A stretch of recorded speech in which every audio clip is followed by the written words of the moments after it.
જય માતાજી બધાને। અને આજે છે શ્રાવણ વદ છઠનો દિવસ, રાંધણ છઠનો દિવસ। અને આજે અમે સાસુઓ બધી રસોઈ બનાવી, ઘણું બધું ઠંડી વાનગી બનાવી છે। એટલે આજે અમે 2 દિવસ ઠંડુ જ ખાશું, એટલી વેરાયટી બનાવી, એની બધી ઘણી જ વાનગી બનાવી છે। બધાએ સાતમ કરવા આવજો।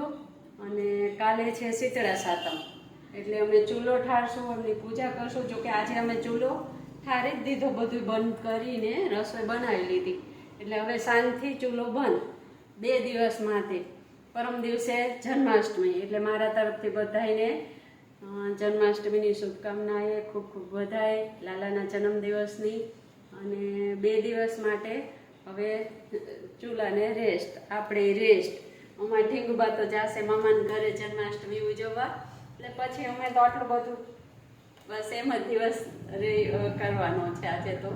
અને આજે રાંધણ છઠનો દિવસ છે, અમે ચૂલાની પૂજા કરીએ, દહીં દૂધથી એમને પૂજન કરીએ, જળ ચડાવીએ, જળનો લોટો ભરી મૂકીએ।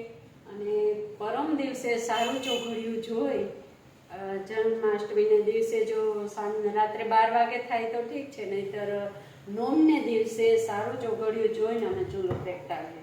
એટલે શીતળામાં હવનું સારું કરે, ભલું કરે। અને ખાસ કરી શીતળા માતાને જે નાના બાળકોની માતા હોય ને, એ તો પાળે, ઉપવાસ કરે। અને અમે વાર્તા પૂજા બધુંય કરશું, માતાજીની પૂજા પણ કરશું। જય માતાજી બધાને।